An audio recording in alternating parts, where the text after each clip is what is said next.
Wannan shi ake kira da bonono. Ana tunanin wuta a makera sai ga ta wuf a masaka. Domin ganin wannan cikakken shiri namu ku biyo mu.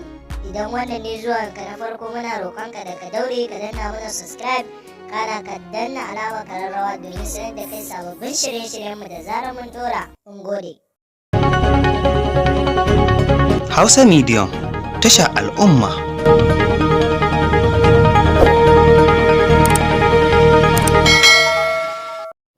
Kamar yadda muka ce muku ana tunanin wuta a makera sai ga ta a masaka. To wannan ba wani abu ne faru ba ce rigimar da ta barke a tsakanin Umar M Sharif da Bashir Mai Shadda sakamakon matar Bashir Mai Shadda ashe wai bestin Umar M Sharif ce wata kan Hassana Muhammad.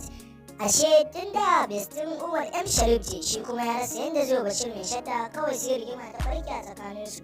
Sakamakon wasu bidiyo na Umar M Sharif da suka inga fita kamar haka. Messi me zaka ce game da wannan abu?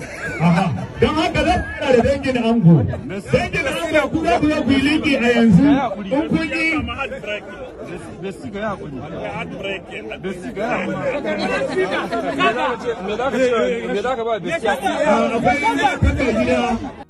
To Allah Ubangiji ya kyauta kenan dai ta tabbata Umar M Sharif bestin Hassana Muhammad ne shi yasa ko an kwandina bai ba.